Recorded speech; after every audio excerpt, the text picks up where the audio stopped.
माता तुम्हें नवाता विश्वास सागवाणी।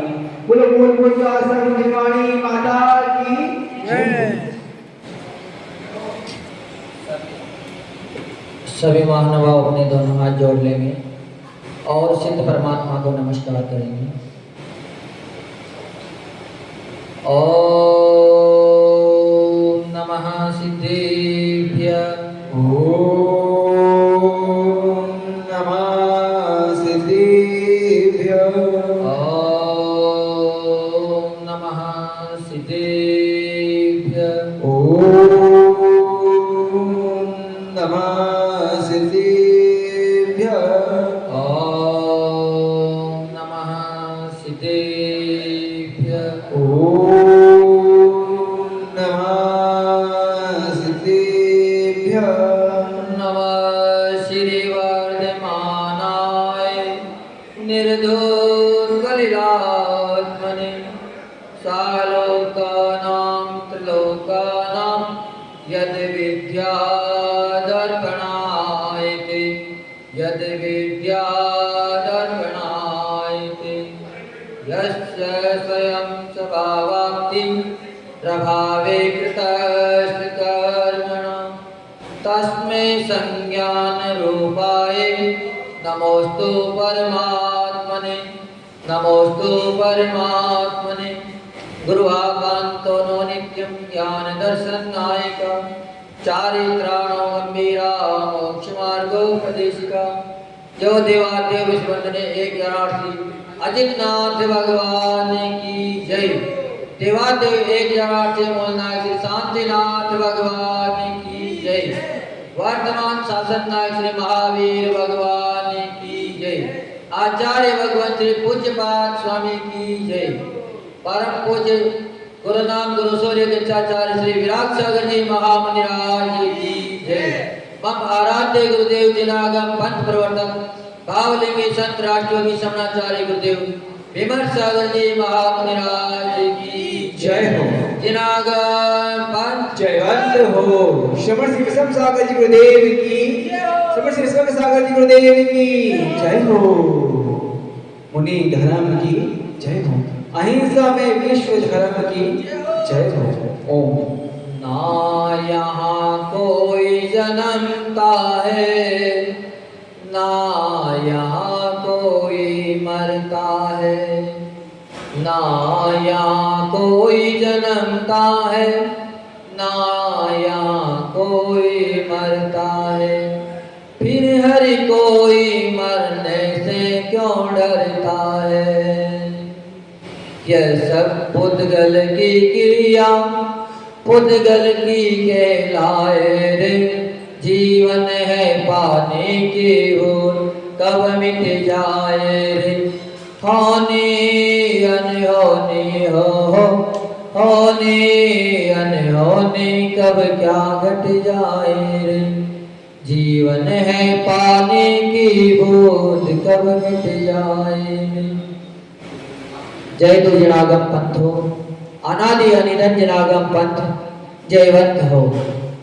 हे बंधुओं हे ज्ञानी आत्माओं अपन सभी प्रभु की देशना को विगत दिनों से सुनते आ रहे हैं पर अपन उसका चिंतन कितना कर रहे हैं। क्योंकि प्रतिदिन आचार्य भगत पूज्यपाद स्वामी अपने ऊपर इतनी कृपा कर रहे हैं इतनी करुणा कर रहे हैं कि मेहनत कर रहे हैं वह तक त्याग तपस्या कर रहे हैं वह लेकिन उसका सार किनको दे रहे हैं अपने को दे रहे हैं।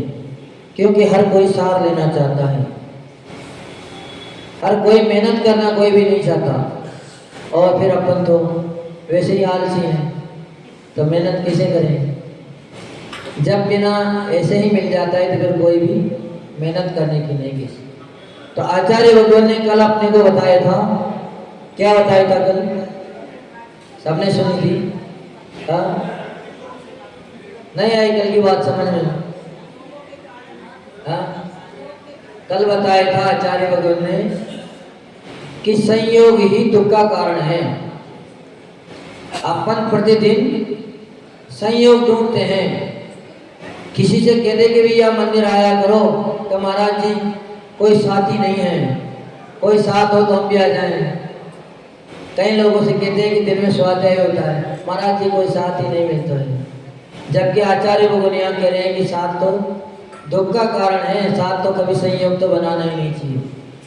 जब तक कोई साथी नहीं थे तब तक बड़े सुख चैन से थे, पर जिस दिन साथी बन गए उसी दिन ही समस्या खड़ी हो गई,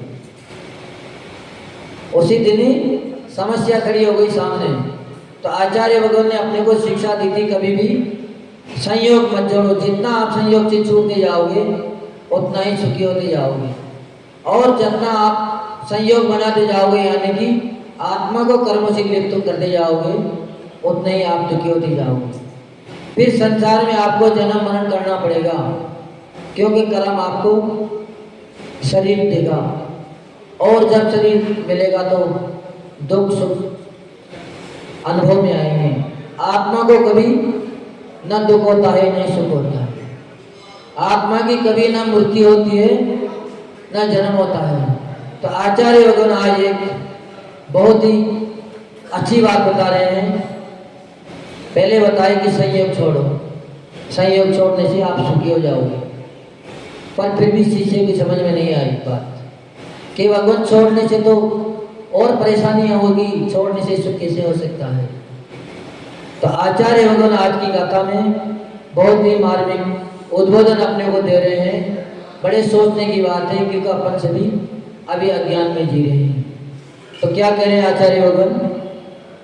आचार्य भगवान हमसे कह रहे हैं कि ना में मृत्यु कुतो भीति, न व्याधि कुतो व्यथा, ना हम बालो ना वृद्धोहम, ना युवेति पुद्गला। ना मेरी मृत्यु होती है, ना मेरा जन्म होता है, ना ही मेरी आदि होती है, ना ही मेरे व्याधि होती है, ना ही मैं बालक हूँ, ना ही मैं जवान हूँ, और ना ही मैं वृद्ध हूँ। ये सब क्रियाएं तो पुद्गल की पुद्गल में हो रही है।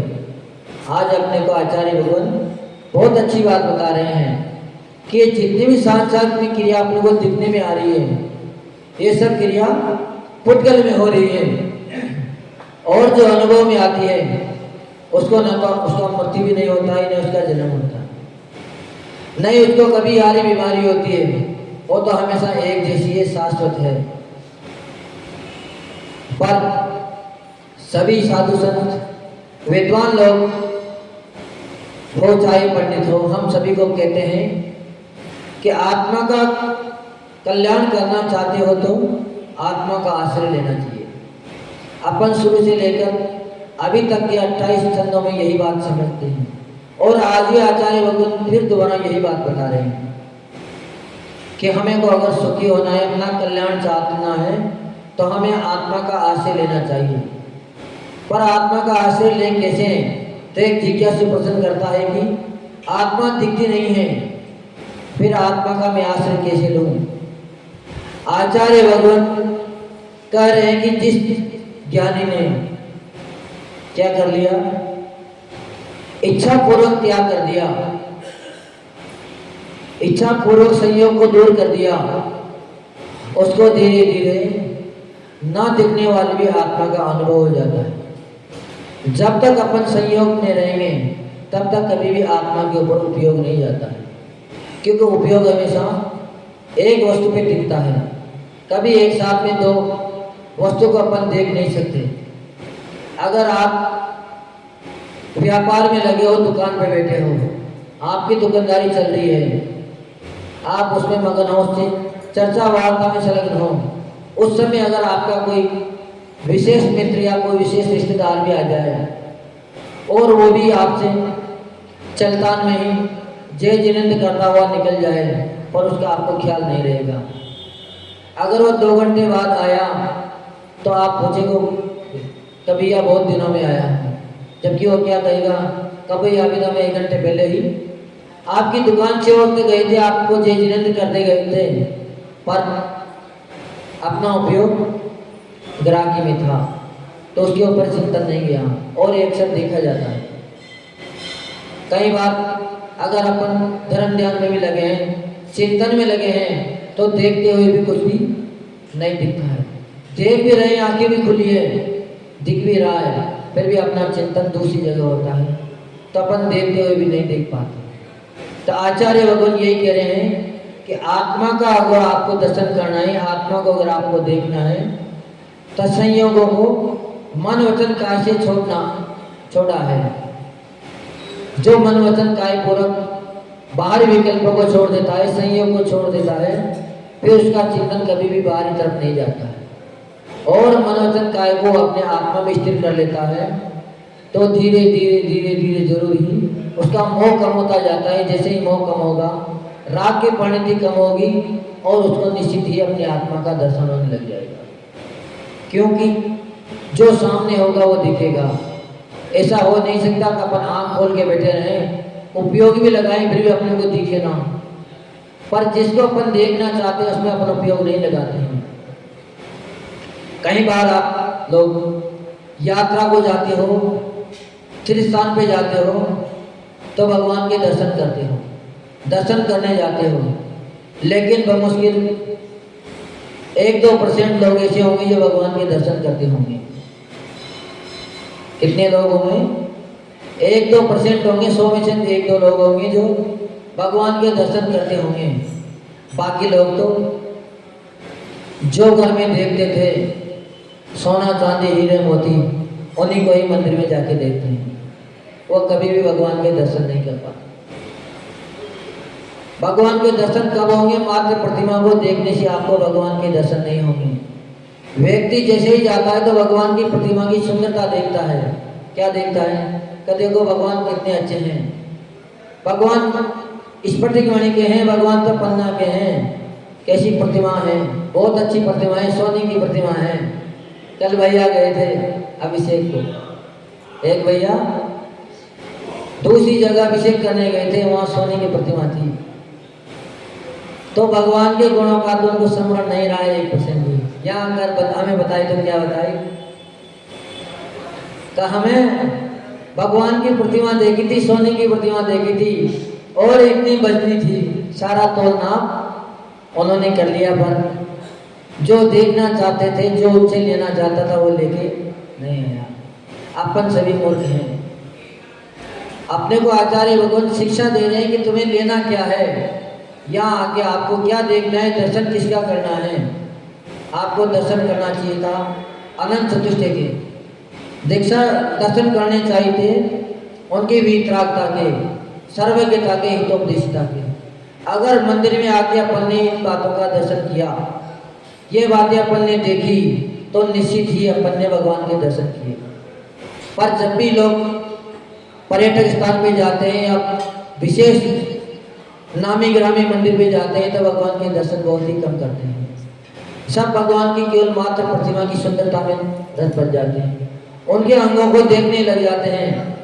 जितने बड़े ज्ञानी हो जाते हैं, जितनी जानकारी हो जाती है, तो व्यक्ति यहाँ तक भी कह देते हैं इनकी प्रतिमा की तो हाइट सही नहीं है, ये तो स्वरूप में ही नहीं है, ये अच्छी नहीं है। अब ये कैसे कह दिया आपने? जबकि शास्त्रों में आए हैं कि अगर बिना प्रतिष्ठित भी प्रतिमा हो, जिसके अभी तक कोई प्रतिष्ठा भी नहीं हुई हो, और वो किसी जिनालय में लाके किसी ने रख दी, और अगर 100 साल तक उसकी आराधना चलती रही, अभिषेक पूजन होता रहा, तो वह प्रतिमा भी स्वतः ही चमत्कार प्रतीत हो जाती है, वो भी पूजनीय हो जाती है, जबकि वह अप्रतिष्ठित है। पर अपन अपनी मूर्खता को छोड़ते नहीं, अपन जाते हैं तो अक्सर यही देखते हैं कि प्रतिमा बेढंग की है, एक प्रतिमा का हाथ ऊपर है, एक नीचा है, जबकि प्रतिमा तो का तो संस्थान बिल्कुल सब चतुर्थ संस्थान होना चाहिए, एक जैसा होना चाहिए, तब तक तो अपन प्रतिमा के सामने झुकते हैं, नहीं तो प्रतिमा को नमस्ते भी नहीं। ये अपनी क्या है? अज्ञानता है। जिसको देखना चाहिए था उसको देख नहीं पा रहे हैं, जिसकी मृत्यु हो रही है, जिसका जन्म हो रहा है, उसको नहीं देख रहे हैं। अपन भारी पुद्गल की अवस्थाओं में देख रहे हैं, जबकि जन्म मरण किसका हो रहा है? मात्र शरीर का हो रहा है। आत्मा का न जन्म होता है, नहीं मरण होता है, पर अपन कभी भी आत्मा के ऊपर दृष्टि नहीं हो जाती। हम जब पूज्य गुरुदेव के साथ बिहार करते हुए आए थे तो एक जगह थी, वहाँ की प्रतिमा, 3 प्रतिमाएं थी वहाँ पर। वहाँ के लोग कहते थे कि ये बहुत चमत्कारी प्रतिमाएं हैं, पर उनका संस्करण बिल्कुल बेढंग का था, एक का भी संस्करण सही नहीं था। पर फिर भी वाकई में वहाँ चमत्कार था, हमने भी देखा है। पूज्य गुरुदेव ने जब वहाँ पर शांति धारा कराई तो प्रतिमाएं थी आदिनाथ भगवान की, भरत की और बाहुबली की। जिनकी हाइट ऊंची थी उनकी तो प्रतिमा नीची थी, और जिनकी हाइट कम थी उनकी प्रतिमा ऊपर थी। चेहरा भी बिल्कुल सुंदर नहीं था, नीचे का होठ ऊंचा था तो अंदर का होठ, ऊपर का होठ दबा हुआ था। अब आप देखते ही कहोगे तो प्रतिमा सही नहीं है, हर कोई विद्वान बता देगा प्रतिमा सही नहीं है, पर फिर भी श्रद्धा अगर बन जाती है तो पत्थर में भी भगवान नजर आने लग जाते हैं। पूज्य गुरुदेव ने किसी की बात ना सुनी, शांति धारा करने पहुंचे तो अभिषेक हो रहा था मात्र जल से, पर पूरी प्रतिमा सफेद हो गई थी।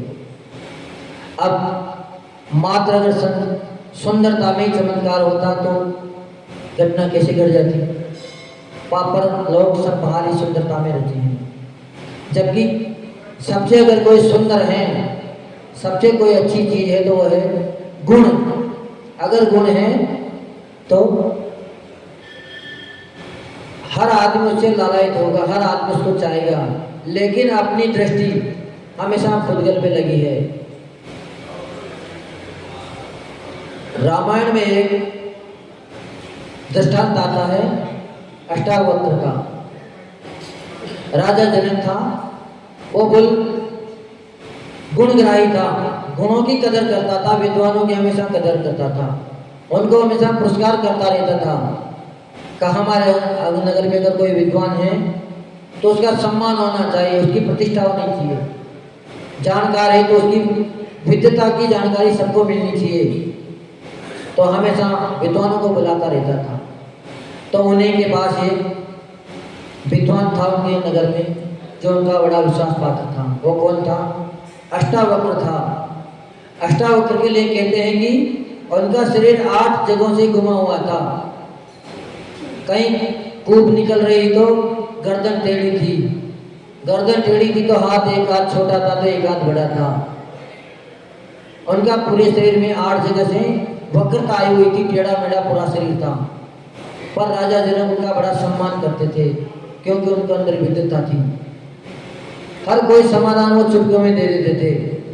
शास्त्रों के शास्त्रों को कंठस्थ याद थे, यहाँ तक कि पृष्ठ भी बता देते थे कि इतने पृष्ठ पर फलानी लाइन पे फला बात लिखी है, इतना उनको ज्ञान था।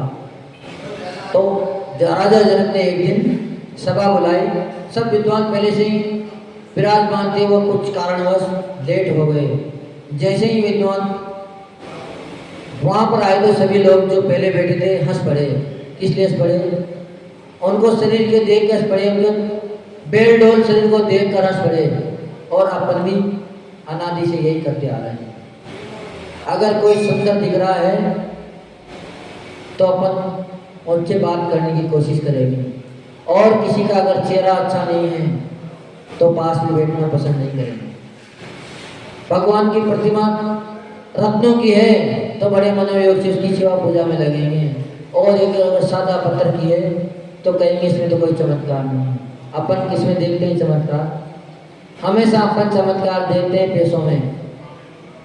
अगर बोली अच्छे पैसों में चल गई तो उस दिन सोचते हैं कि आज तो बहुत आनंद आ गया, जबकि आनंद का इसमें आना चाहिए था। आनंद तो शांति धारा में आना चाहिए था, भगवान के अभिषेक में आनंद आना चाहिए था, पर अपने को आनंद आ रहा है मात्र बाहरी वस्तु में। इसीलिए अपन सब जो मर रहा है, जो जी रहा है, उसी के ऊपर सोच रहे कि अपना तो मरण हो गया, अपना तो जन्म हो गया, जबकि शरीर का ही मरण होता है, शरीर का ही जन्म होता है। आत्मा का न कभी मरण होता है, न कभी जन्म होता है, न कभी वो जवान होती, न कभी बूढ़ी होती है। आत्मा तो शाश्वत है, जैसी थी वैसी है, और अनादिकाल तक वैसी ही रहेगी। जब आदमी के अंदर ये चिंतन आ जाएगा तो निश्चित ही उसको आत्मा का अनुभव होने लग जाएगा। तो आचार्य भगवान ये कह रहे हैं कि जब अनुभव आ जाएगा तो निश्चित ही तुम आत्मा का आश्रय कर पाओगे। तो आपको बाहरी वस्तु का त्याग करना पड़ेगा, बाहरी संयोग आपको छोड़ना पड़ेगा, फिर जो आपके पास होगा वही आपको नजर आएगा। और जब तक बाहरी वस्तु रहेगी तब तक आप किसी भी हालत में अपने आत्मा का आश्रय नहीं कर पाओगे।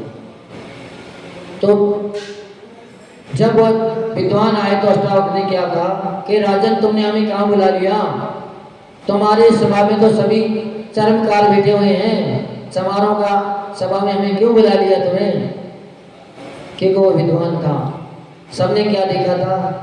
उनकी चरम देखी थी, मात्र उनकी देह देखी थी, पर आत्मा के ऊपर किसी का भी ध्यान नहीं था। तो उन्होंने सीधी सीधी कही थी, कहा आपने तो हमें चमारों की सभा में बुला लिया, क्योंकि चमार की निगाह हमेशा चमड़े पे होती है, वो कभी भी अच्छी वस्तु को ग्रहण नहीं कर पाता है। पर जो विद्वान होता है वो कभी भी बाहरी वस्तु में नहीं डुबाता है। इसलिए अपन जब भी जाएं तो बाहरी चमक दमक देख के अपन कभी भी प्रभावित न हो। जब भी मंदिर में आए तो मात्र मंदिर की सजावट ना देखें, मंदिर की सुंदरता ना देखें, मंदिर में एसी है नहीं है, पंखा है ना है, इसको अपन ना देखें। अपन अगर देखने आए तो प्रभु को, प्रतिमा को देखने आए, प्रभु के गुणों को देखने आए, प्रभु के गुणों का चिंतन करें। प्रभु के गुणों का चिंतन करते हुए अपन सोचे कि ऐसे ही गुण में भी प्राप्त हो भगवान। क्योंकि आचार्य भगवान उमा स्वामी महाराज ने यही कही है कि तद्गुण लब्धे, आपके जैसे गुण हमें भी प्राप्त हो। उन्होंने किसी व्यक्ति विशेष को नमस्कार नहीं किया। जैन धर्म हमेशा गुणों की पूजा करता है और गुणी व्यक्ति ही आगे बढ़ पाता है। अगर गुण नहीं है, धन कितना भी हो तो आपकी प्रतिष्ठा नहीं बढ़ेगी। और गुण है तो आप कहीं भी चले जाओ, देश से विदेश में भी चले जाओ, तभी आपकी प्रतिष्ठा स्वतः ही हो जाएगी। इसलिए अपने को इस गाथा से समझना चाहिए कि अपन क्या कर रहे हैं। अपन को हमेशा एक ही चिंतन करना चाहिए कि हमें कोई दर्द नहीं है। पूरे दिन दर्द का रोना कभी भी नहीं रोना चाहिए, क्योंकि ये तो पुद्गल की अवस्था है। पुद्गल में तो एक एक अंगुल में ही 96 रोग हैं। कब कौन से कर्म का उदय आ जाए कह नहीं सकते। पर अपन सभी लोग जिस आत्मा पवित्र है, जो अपना उद्धार करने वाली, उसका चिंतन कभी भी नहीं करते हैं, उसकी भलाई कभी भी नहीं पूछते हैं। साधु संतों के पास भी आते हैं तो मात्र एक ही बात पूछते हैं, भगवान हमें तो बहुत बीमार है, बहुत कष्ट में है, हमारा कष्ट कैसे मिटे। पर जितने साधु संत हुए, आचार्य भगवान वादिराज स्वामी के लिए कहते हैं कि उनके पूरे शरीर में कोढ़ था और इतनी भयंकर जलन थी जिसकी कोई सीमा नहीं थी। पूरे शरीर से कोढ़ झरता था, पर फिर भी उनके चिंतन में एक दिन भी ये नहीं आई कि हम इस बीमारी को शांत कर दें, इस बीमारी को मेट दें। जबकि वो चाहते तो मेट सकते थे। और जब धर्म की बात आई, धर्म का चिंतन आया कि धर्म की अप्रभाव न हो जाएगी, तो मात्र एक रात में ही पूरे शरीर का कोढ़ खत्म कर दिया। तो ऐसे होते हैं विद्वान। अपन काय में लगे हैं, अपन प्रतिदिन सोच रहे हैं कि हम तो बूढ़े हो गए, अब हमसे कुछ हो नहीं रहा है, महाराज जी हम दीक्षा ले तो कैसे लें? आपने तो कह दी हमें चला रहा नहीं जा रहा है, क्रियाएं पूरी नहीं हो रही है, लेकिन आत्मा कभी भी बॉडी नहीं होती है। हमेशा धर्म करने वाला जवान रहता है, चाहे वो कितना भी बूढ़ा हो जाए। हमारे संग में अभी एक छुलक महाराज थे, करीबन उनकी उम्र थी 83 साल की, 83 साल की उम्र थी। पर फिर भी अगर कोई उनसे आके कह देता था कि महाराज जी तुम बूढ़े हो गए, तो उनसे लड़ पड़ते थे कि तुम्हें हम बूढ़े नजर आ रहे हैं? बूढ़े होते तो आज हम यहाँ बैठे नहीं होते, हम खटिया पे होते, पलंग पर लेटे होते। क्योंकि बूढ़े आदमी तो हमेशा बीमार होते हैं। बूढ़े आदमी कभी भी स्वस्थ नहीं रह सकते। अगर स्वस्थ हैं तो समझ लेना कि हम अभी बूढ़े नहीं हुए हैं। क्योंकि बूढ़े लोग कभी भी भगवान की स्तुति नहीं कर सकते, गुणगान नहीं कर सकते, दीक्षा नहीं ले सकते। भगवान महावीर ने पहले ही संदेश दे दिया कि हमारे शासन में अगर कोई दीक्षित होंगे, कोई आराधना में लगेंगे, कोई पूजा भक्ति में लगेंगे, तो वो जवान व्यक्ति ही लग सकता है। बूढ़ा व्यक्ति कभी भी धर्म ध्यान नहीं कर सकता, क्योंकि बूढ़े व्यक्ति की तो जुबान में लड़ाने लग जाती है। लेकिन हो सकता है शरीर बूढ़ा हो गया हो, लेकिन जिनकी आत्मा का ऊपर ध्यान है, जो अपनी आत्मा को कभी अजर अमर मानता है, बूढ़ा नहीं मानता है, उसका कभी जन्म मरण नहीं मानता है, वो कभी भी ऐसी अवस्थाओं में नहीं बचता है। तो राजा जनक ने भी उन विद्वान का बहुत बड़ा सम्मान किया और सभी विद्वानों ने उनसे क्षमा याचना की कि भैया तुमने हमारी आंखें खोल दी, अब तक तो मात्र हम शरीर को ही देखते थे, हमसे गलती हो गई, हम आपकी आत्मा को नहीं देख पाए, आपके गुणों को नहीं देख पाए, इसलिए आपने अगर हमें क्षमा जाति से संबोधन कर दिया तो कोई बुरी बात नहीं हुई। जब अपने को समझ में आ जाएगी कि देह का कभी, आत्मा का कभी जन्म नहीं होता है, आत्मा का कभी मरण नहीं होता है, तो फिर अपन जब भी मरण आएगा तो अपन डरेंगे नहीं। साधु संतों को जब ये बात का ज्ञान हो जाता है तो वो मूर्ति को बुलाते हैं, मूर्ति आती नहीं है, मूर्ति का तभी बहुत समय है, पर साधना करके तप त्याग में इतनी तपस्या में जुड़ जाते हैं कि उनका समय से पहले ही शरीर क्षीण हो जाता है और वह समय से पहले ही अपना समाधि मरण कर लेता है। मूर्ति का भी स्वागत करते हैं, पर अगर अपने सामने मूर्ति आ जाए तो अपने हाथ पैर कांपने लग जाते हैं। आपसे अगर कोई कह दें कि 3 दिन बाद तुम्हारी मृत्यु हो जाएगी, तो आपके पहले से ही हाथ पैर खोलने लग जाएंगे, आप चिंता में डूब जाएंगे कि अब क्या करें, कैसे उपाय करें, इसका इलाज कैसे हो। पर जो विद्वान होता है वो 3 दिन की सुनेगा तो सुनते ही अपनी आत्मा के चिंतन में लग जाएगा, समाधि मरण कर लेगा, संलेखना धारण कर लेगा और कह देगा कि अगर मृत्यु आ रही है तो आने दो, हम उसका स्वागत करते हैं, क्योंकि वो तो हमारा उपकार करने आ रही है। इस शब्द धातु में जो ये शरीर था हमारा, इससे हमें मुक्ति दिलाने आ रही है। जो शरीर बूढ़ा हो गया, इस बूढ़े शरीर से हमें मुक्ति दिलाने आ रही है, मूर्ति हमारा उपकार करने आ रही है, कभी भी अपकार करने नहीं आ रही है। पर इस बात का जिसको ज्ञान नहीं होता है, वो मूर्ति आते हैं बड़े बेचैन हो जाते हैं, बड़े दुखी होते हैं, उल्लाना देने लग जाते हैं कि हमारे तो बेटे बेटी इलाज ही नहीं करा रहे हैं, हमें हॉस्पिटल में दिखाने नहीं ले जा रहे हैं। जबकि चिंतन क्या होना चाहिए था कि अच्छा है अपना जितना जल्दी इस कंगाल से छूट जाए, जितनी जल्दी इस जेल से छूट जाए उतना ही अच्छा है। आचार्य भगवान विराग सागर जी महाराज के समय में एक समाधि चल रही थी। वैसे तो वो महाराज हमेशा सचेत रहते थे, कभी भी शरीर का चिंतन नहीं करते थे। गुरु महाराज एक वस्तु का त्याग कराते थे, पर वो 2 वस्तु का त्याग करने के लिए तैयार रहते थे। पर उनका स्वभाव बहुत कड़क था, स्वभाव से वह बहुत तेज थे, इसलिए कोई भी साधु संत उनके पास जाने में डरते थे। तो जब उनकी समाधि चल रही थी तो हर किसी साधु की ड्यूटी लगाई जाती है कि सबक को कभी भी अकेला नहीं छोड़ा जाता है, कब उनका चिंतन बदल जाए, क्योंकि चिंतन बदलते ही चेहरे से मालूम हो जाता है कि अगर चिंतन सही चल रहा है तो चेहरे पर मुस्कान नजर आएगी, चेहरा खुशी से खिला हुआ नजर आएगा। और अगर परेशानी में है, आर्त रोध्यान में अगर आप फंस गए तो चेहरे का तेज सोते ही धीरे धीरे डाउन होने लग जाएगा। इसीलिए आप लोगों ने देखा होगा साधु संतों के चेहरे पर हमेशा चमक रहती है, जबकि वह आपसे ज़्यादा त्याग करते हैं, आपसे ज़्यादा उपवास करते हैं, 24 घंटे में एक बार पानी पी रहे हैं, 48 घंटे निकल जाते हैं, 100 घंटे निकल जाते हैं। कई लोगों की सुनी थी का एक माता जी के 48 दिन के उपवास चल रहे हैं, फिर भी चेहरे पर चमक है।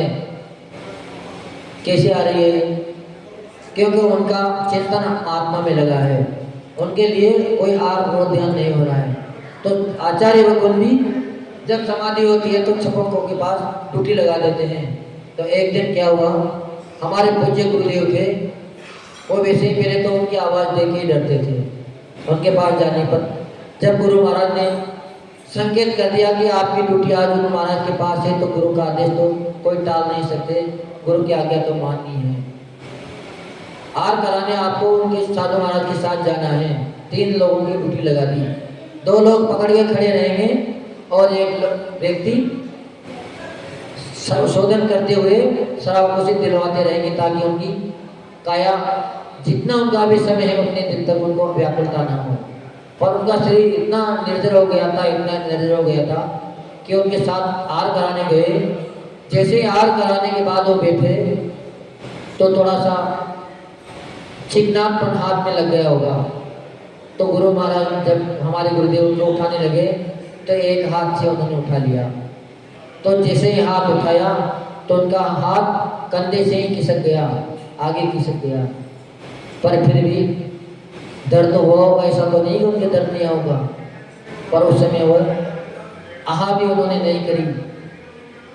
सब लोग बड़े डर गए, कहा तो बड़ी क्लास लगेगी, गुरु महाराज बहुत डांटेंगे कि हमने 3 को भेजा था फिर भी आप ढंग से उठा नहीं पाए, 2 हाथ में उठाने बिठाने के लिए थे।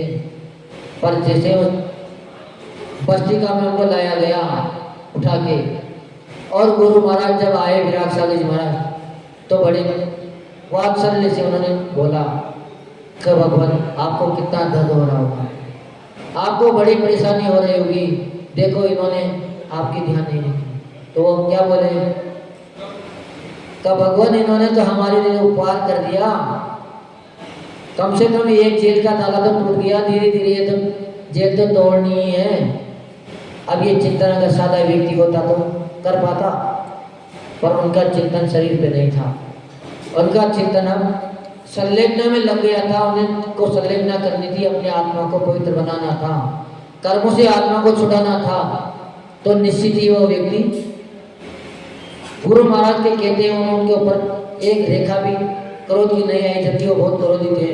अगर उनकी चटाई भी थोड़ी तिरछी बिछा देते थे ब्रह्मचारी तो वो डांटते थे उनको, क्या तुम्हें अभी इतनी भी अक्ल नहीं है, चटाई तो कम से कम लाइन से बिछाना चाहिए, बहुत डांटते। अगर पुस्तक रखी है और थोड़ी सी टेढ़ी भी रह गई तो भी तुरंत क्रोध में आ जाते थे। पर जब संलेखना पर्व आरूढ़ हुए, संलेखना व्रत उन्होंने लिया तो उनका चिंतन 100% बाहर से हट के आत्मा में लग गया। और जब आत्मा में चिंतन लग गया तो उनको कभी दर्द महसूस नहीं हुआ, जबकि उनको दर्द तो बहुत हुआ था, क्योंकि जिसका हाथ ही जोड़ से खुल के आगे खिसक जाए उसको कितना दर्द होगा। पर तो आचार्य भगवान आज हमें यही शिक्षा दे रहे हैं, इस श्लोक में यही बता रहे हैं कि आत्मा की कभी भी मृत्यु नहीं होती, आत्मा का कभी जन्म नहीं होता है, आत्मा तो हमेशा अजर है, अमर है, न आदि होती है न व्याधि होती है। तो अपने आप को कभी भी बूढ़ा ना समझें, अपने आप को कभी भी बीमार ना समझें, क्योंकि आपके अंदर जो आत्मा विराजमान है, निज भगवान आत्मा विराजमान है, वो हमेशा स्वस्थ रहने वाली है और स्वस्थ रहेगी। जब तक उनका आप आश्रय लेते रहोगे, उसके चिंतन में रहोगे, तब तक आपका चेहरा हमेशा दमकता हुआ रहेगा, आपके चेहरे पे कभी भी शिकायत नहीं आएगी, स्किन नहीं आएगी, आप फिर कभी भी किसी को उल्लाना नहीं दोगे। पर जब तक आप अपने केवल मात्र शरीर को देखते रहोगे, शरीर का जन्म मरण होता हुआ मानते रहोगे, तब तक आप शिकायतों में उलझे रहोगे और अपना भी कल्याण नहीं कर पाओगे और दूसरों को भी आप क्षुब्ध कर दोगे, ताकि वो उसका भी कल्याण नहीं होगा, क्योंकि वो भी कर्म का बंद करेगा और आपको भी हमेशा कर्म का बंद होगा। तो अपने को आज इस बात को समझना है कि अपने को हमेशा आत्मा का आश्रय लेना चाहिए। आत्मा में जब तक अपन रहेंगे तो निश्चित ही अपना कल्याण हो जाएगा। इसलिए साधु संत हमेशा आप कितनी भी कहते हो, आर में कहते हो महाराज ये बहुत पौष्टिक है, बादाम तो खाना चाहिए, पर जैसे ही आपने पौष्टिकता का नाम लिया महाराज ने बादाम का त्याग कर दिया, बादाम वाला करवा दी कभी, या बस अब नहीं लेनी है हमें, क्योंकि हमें शरीर को पुष्ट नहीं करना है, हमें तो मात्र आत्मा को पुष्ट करना है। अगर हमें आ रही आत्मा पुष्ट रही तो हमारा कल्याण होगा, और शरीर को हमने अगर पुष्ट किया तो सामायिक विडंब से ना होगी, हमें जाते नींद आ जाएगी, आलस आ जाएंगे। तो कभी भी अपन मात्र शरीर को ही जन्मता मरता हुआ न देखें।